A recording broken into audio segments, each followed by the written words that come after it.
สวัสดีค่ะคุณผู้ชมคะพบกับดิฉันณัฐฐา โกมลวาทินค่ะในณัฐฐานัททอล์กวันนี้มาพบกับคุณผู้ชมเป็นตอนที่26แล้วนะคะสงครามรัสเซียยูเครนที่ยืดเยื้อมาเกินกว่า100วันแล้วทำให้เกิดบรรยากาศความเปลี่ยนแปลงในเชิงภูมิรัฐศาสตร์การเมืองความมั่นคงในยุโรปอย่างมากนะคะ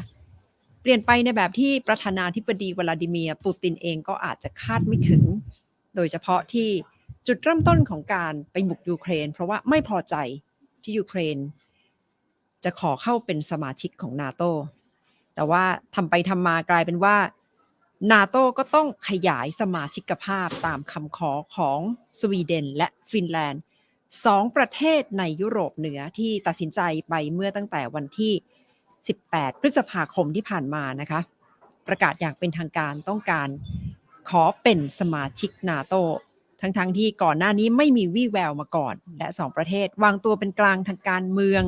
ทางการทหารและก็มีภาพลักษณ์ว่าเป็นประเทศที่รักสันติภาพแต่เมื่อได้เห็นรัสเซียบุกยูเครน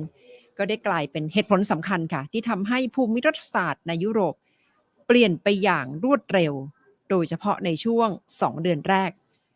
การตัดสินใจของสวีเดนและฟินแลนด์ที่เข้าเป็นนาโตเข้าเป็นสมาชิกนาโตเกิดขึ้น84วันหลังจากรัสเซียบุกยูเครนค่ะซึ่งตอนแรกก็คงจะไม่มีใครคาดคิดว่าจะได้เห็นภาพนี้แต่ก็เกิดขึ้นแล้วนะคะและดิฉันได้มีโอกาสสัมภาษณ์เอกอัครราชทูตสวีเดนและเอกอัครราชทูตฟินแลนด์ประจำประเทศไทยเพื่อให้อธิบายการตัดสินใจที่เกิดขึ้นในครั้งนี้ความรู้สึกที่เกิดขึ้นหลังจากการตัดสินใจและมองว่าอนาคตของทั้งสองประเทศหลังจากที่เข้าร่วมนาโตจะเป็นอย่างไรดิฉันเริ่มจากการสัมภาษณ์เอกอัครราชทูตสวีเดนประจำประเทศไทยก่อนนะคะท่านทูตยอนออสเตรมเกรนดาวค่ะ has applied for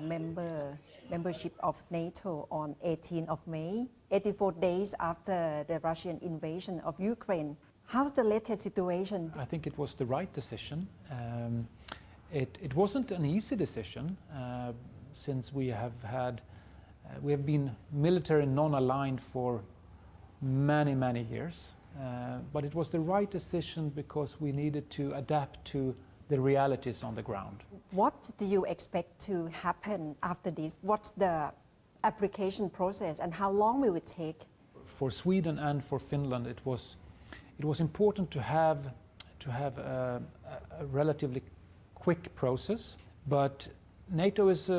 as many organizations, it's a consensus-based organization. So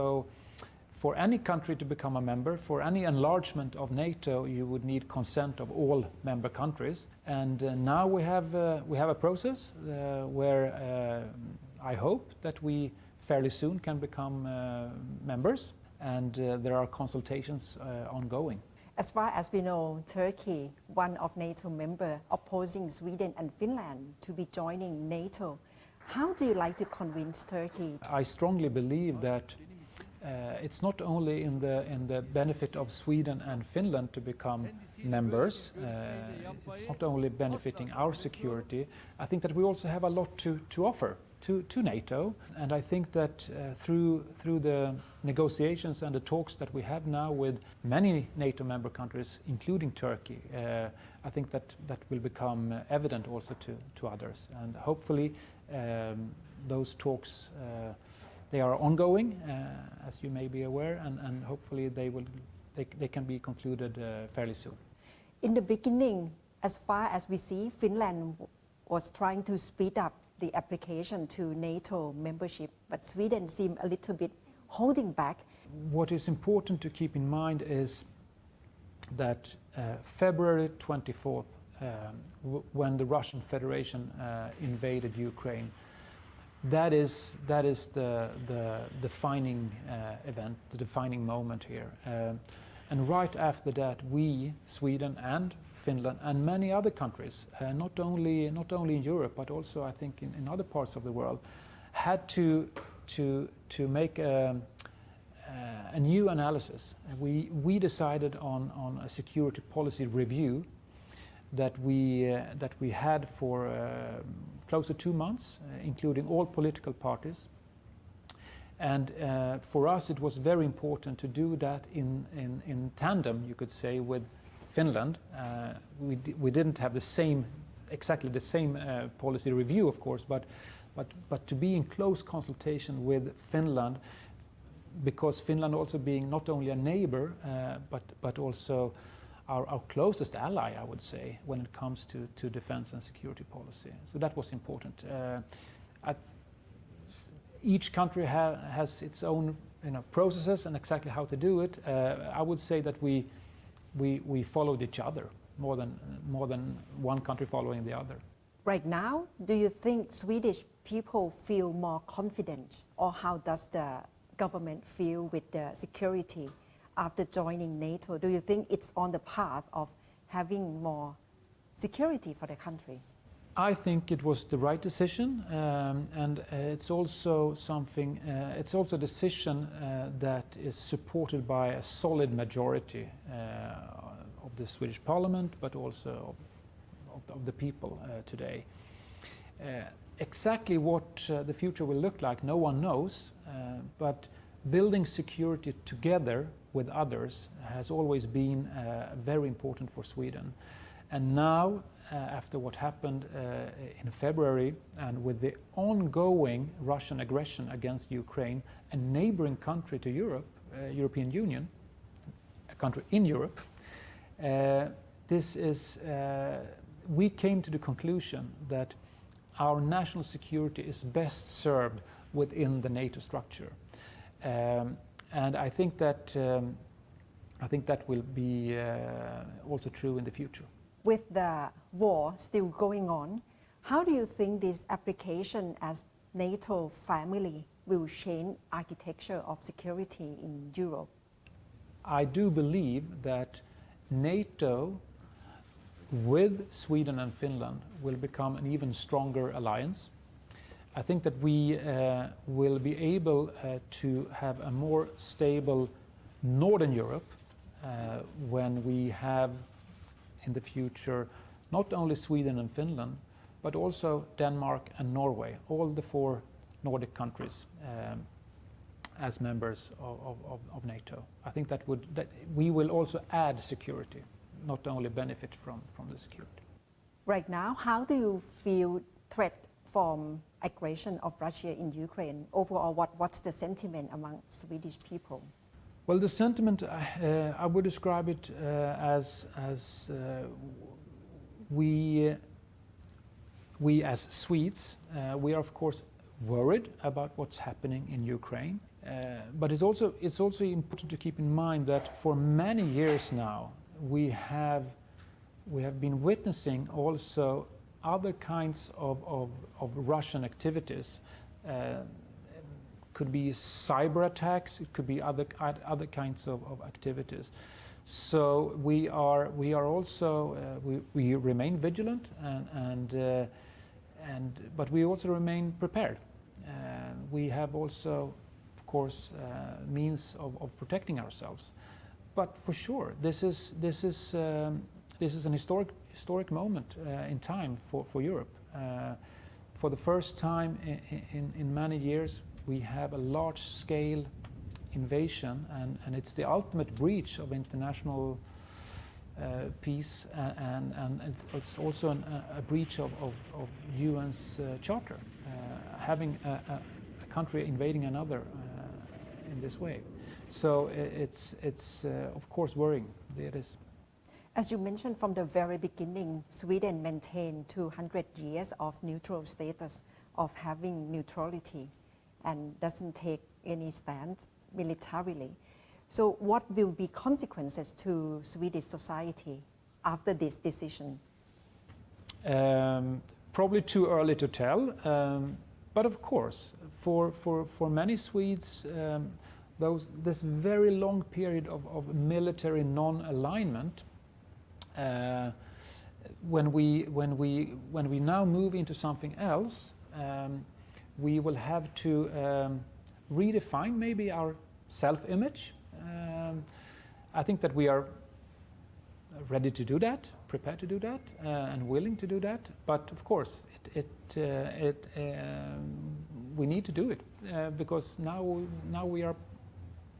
gradually becoming something else. In terms of geopolitics, it's been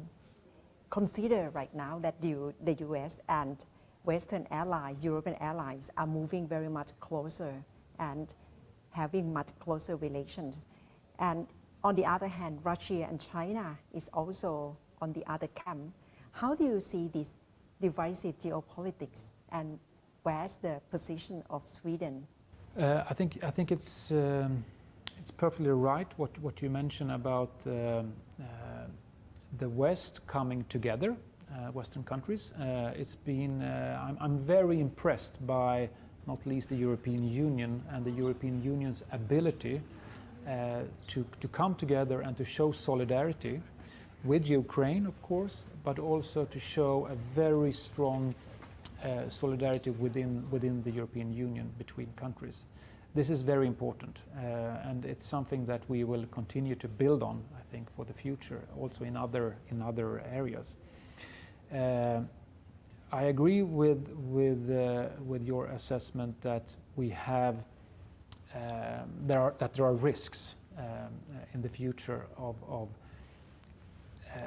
powers drifting apart, and we all have a responsibility to bridge that. And I sincerely hope that it will be possible. I'm a strong believer in, and my government is a strong believer in multilateralism, and that's also why we have reacted so strongly against the Russian Federation's invasion of Ukraine, because it is a breach, and it's only through multilateralism and international cooperation that we can solve crises like this. With this war, relations among European countries are being closely watched as well. Do you think it's strengthening unity and solidarity among European countries, or it's the other way around? Because even upgrading the sanction against Russia, we see how European countries are debating, especially on banning of oil import of Russia. No, I think that what we have experienced after the invasion is something very, very positive, and it gives cause for optimism when it comes to even further deepening of the European unity and European integration. I think it's also fair to say that the European dependency on Russian oil and gas has been problematic, and it's something that we're now trying to move away from. And maybe, and this is my personal hope, we can also speed up the transition to more sustainable and renewable natural resources. That could be actually one consequence of this, that we will even further speed up the much needed green transition of Europe. In terms of defense policy, to what extent that Sweden has to contribute to NATO as the new member after your accession to NATO? I think this will not be an issue for Sweden. Already before the Russian invasion and the war, we decided to increase our defense expenditure. So, if I'm not mistaken, I think there is an expectation among NATO members that you should have 2% of your GDP allocated to defense, and we will fairly soon reach that anyhow. So that will not be an issue, I think. We have been cooperating with NATO and NATO members for many years. We have been an active partner within different frameworks, and now that will now be very important for us, of course, because it will be easier for us becoming a full-fledged member almost seamlessly, I think, because of that.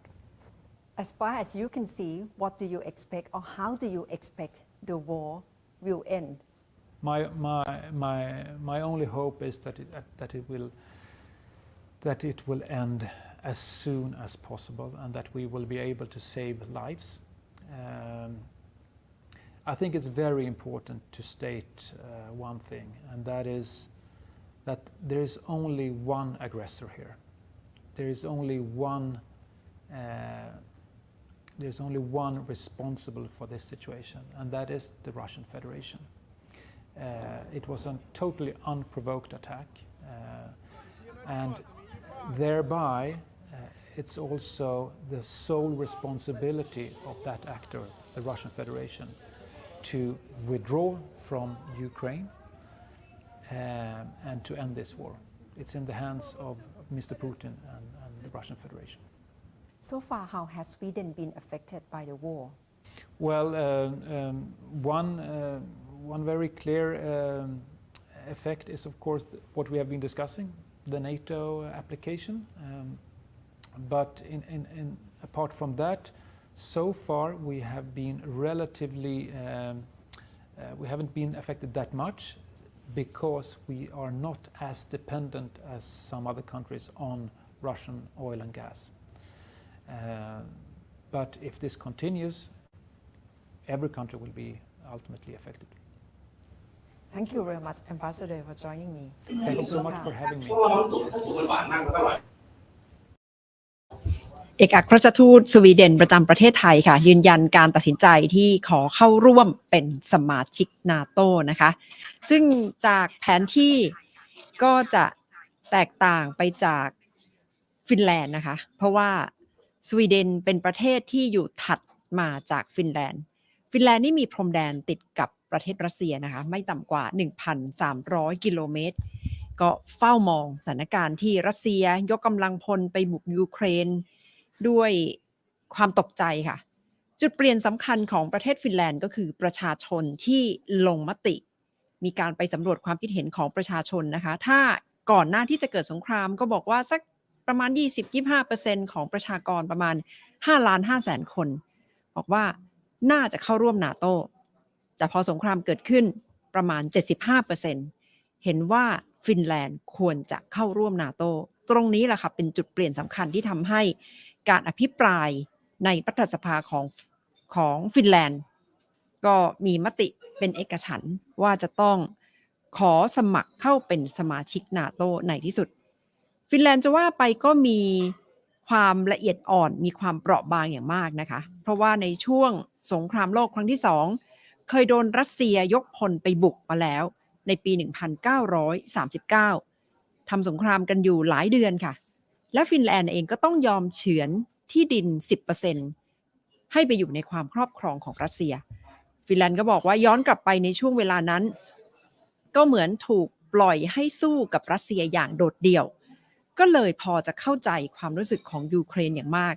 ต่อสถานการณ์ที่กำลังเกิดขึ้นกับยูเครนในช่วงเวลานี้และฟินแลนด์เองก็ไม่อยากจะเกิดประวัติศาสตร์ซ้ำรอยที่จะถูกรัสเซียยกกำลังพลมาบุกประเทศอีกครั้งหนึ่งก็เลยเห็นว่าหลักประกันด้านความมั่นคงที่จะดีที่สุดสำหรับฟินแลนด์ในสถานการณ์นี้ก็คือการเข้าร่วมเป็นสมาชิกนาโตค่ะดิฉันคุยเรื่องนี้กับเอกอัครราชทูตฟินแลนด์ประจำประเทศไทยค่ะท่านทูตยูริยาวิอะโฮค่ะ And more confident after you apply for NATO membership. This is, of course, very, very important issue for Finland. And our assessment, of course, is like in the whole Europe, is that the security situation in Europe has changed dramatically after the Russian aggression on Ukraine on 24th of February. So since then, many issues have changed. We are, of course, joining our European Union partners in sanctioning Russia on many of these issues. And then also, let's say the population in Finland also felt that the security situation dramatically changed in Europe, and now is the time to consider NATO membership. We've had a long-term let's say partnership relationship with NATO. We participated in civilian crisis management operations led by NATO and also military peacekeeping operations in KFOR in Kosovo and in Afghanistan and somewhat in Iraq as well. So we've been working with NATO partners already for years. So in many ways we have become quite close to NATO countries and NATO. So in that sense, I think maybe the change is not that dramatic when we left the application. But of course, I have to say that the popularity of NATO has risen rapidly in Finland since the Russian aggression on Ukraine. It used to be around 25-28% of the population, and now when we're doing the surveys this spring, it's now 75-76% of the population supporting NATO membership. So it's clear. It's very, very clear. Since the war began on 24th of February, what's the sentiment among Finnish people? It was a shock. It was a shock for the Finnish people, and of course we have our historical experiences of similar situations with at that time Soviet Union. In 1939 we had a winter war with the Soviet Union where we defended ourselves alone. So I think people remember all these things from the past. So it shocked, let's say, the feeling of security in Europe, all in all. And of course, we have a long border with Russia. We have a 1,300 kilometers land border with Russia. So for us, Russia attacking its peaceful neighboring country, Ukraine, is a big shock. And people understand that in Finland. So it changed quite dramatically the sentiment in Finnish people's minds. My understanding is Finland tries to be quite careful as well in terms of bilateral relations with Russia, even though you fought during the Second World War, but you maintain good bilateral relations. So the decision to join NATO must be quite a delicate move between Finland and Russia. In a way, yes, but we've joined the European Union already in 1995 and became part of clearly of the West and democratic countries in the West. So we've been very close to our, let's say, European Union partners already a long time. And as I mentioned in the beginning, also quite close to NATO with our partnership for peace and us participating in various NATO missions. For us, it means that we are joining an alliance which brings more security for Finnish people, and also we feel that we bring more security for NATO as well, since we have quite capable defense forces. So we think we are, in this step, we are increasing the security in Northern Europe and the Baltic Sea area as well.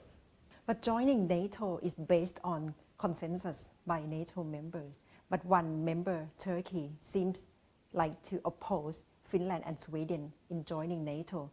So what's your next move in order to convince Turkey leaders? Yeah, this is an important issue, of course, and we fully understand that once a country is leaving an application to NATO, all NATO countries, 30 of them, have to approve it. And if they have any concerns regarding the membership, they can raise it. This is a normal procedure within the NATO. And now, of course, our president called President Erdogan as well. And we had a diplomatic mission in Ankara to discuss these issues. So we, of course, try to address Turkey's concerns very seriously as far as we possibly can. And hopefully we can resolve the issue as soon as possible. So far, how has Finland been affected by the war? In so many ways, of course. We have now Ukrainian refugees coming to Finland. At this point, we probably have 25,000-30,000 Ukrainian refugees, mainly women and children and elderly people. And then, of course, partly due to the EU sanctions regime, let's say many of the trade issues have been limited, and Many of the Finnish companies that invested in Russia are now leaving Russia. And now the next sanctions package includes oil sanctions as well towards Russia. So we've been impacted by those and will be impacted. Russia has already cut electricity exports to Finland, and they cut already gas exports to Finland. But we were able to resolve those issues already. So we are not so dependent on Russian energy. We have a quite good energy mix from different sources and so forth. Is the decision by Finland and Sweden to join NATO come independently from both countries? What's your take in terms of the role of the US in this decision? I don't think any outside country influenced our decision making. We did it totally independently. I think Sweden did the same way. We of course had close contacts with the US and other NATO countries on the way to find out how this process would go forward. But in that sense, we did it totally independently and in utilizing the democratic process in our countries. So there was no outside influence whatsoever. But it was mainly the change of sentiment of the whole European security situation that sort of affected us. Do you see this as a turning point leading to changing architecture of security in Europe? I think it is. It's probably after the Second World War, maybe the collapse of Soviet Union for us was quite big turning point in the early 1990s. But this is certainly another big turning point for the whole European security infrastructure. So for the better? Well, we are hoping, of course, for the better, but I think we are approaching now a little bit uncertain times, I'm afraid, because Russia basically has broken, for us, has broken all the promises and let's say international law and the United Nations Charter as well. So it will take some time to build up the confidence again. To work with Russians, but obviously, of course, the war at some point will end. All wars will end, so we are looking towards that already, of course, and then we can start slowly building the relation again.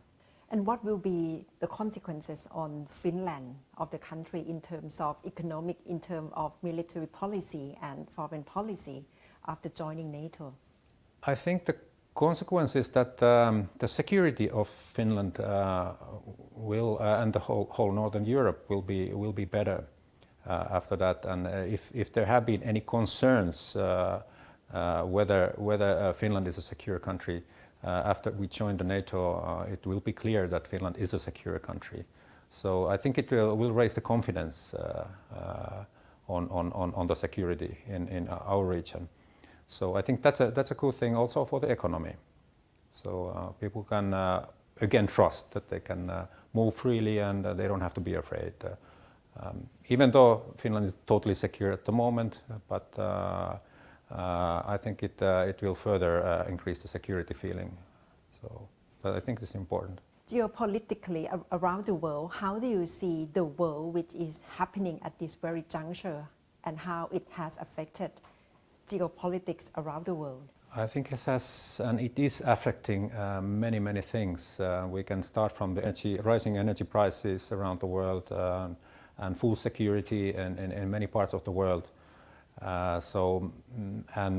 Considering the economy, of course, the production chains that we used to have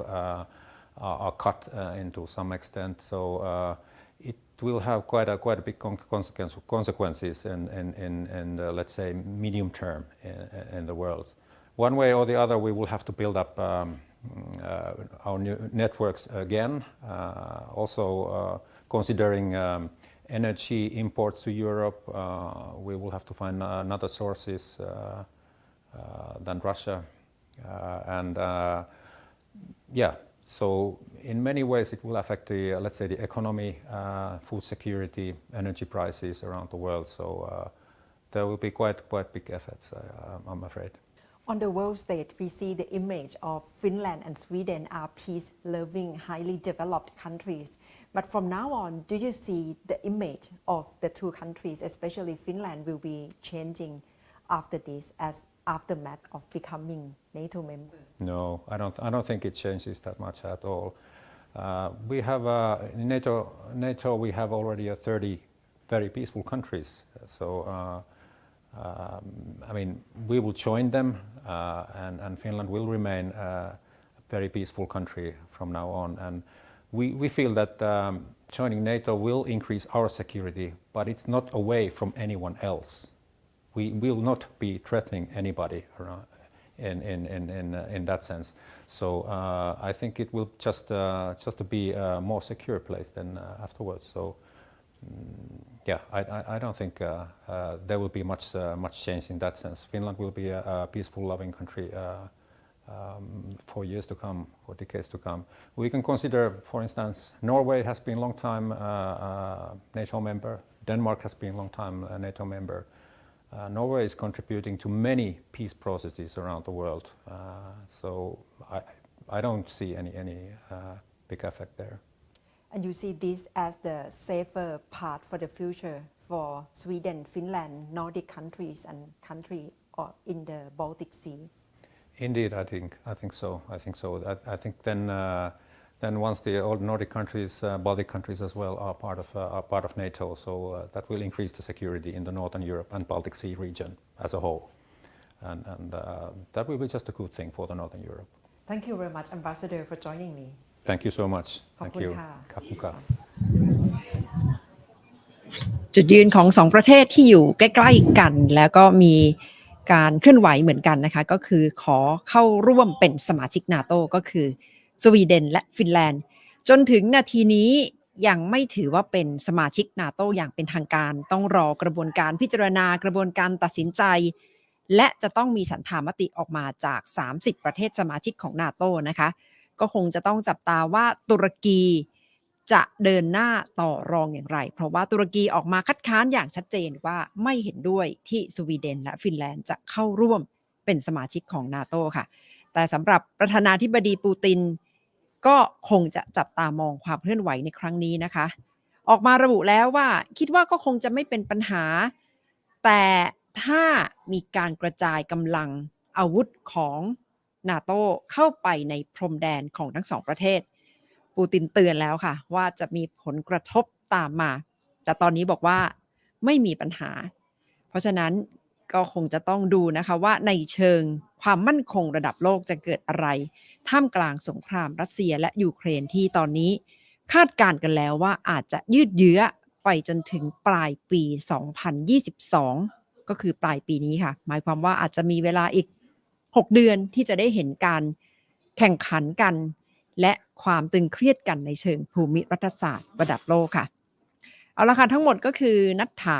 อล์กสำหรับวันนี้ค่ะขอบคุณคุณผู้ชมที่ติดตามกันนะคะและพบกันใหม่ในครั้งหน้าค่ะสวัสดีค่ะ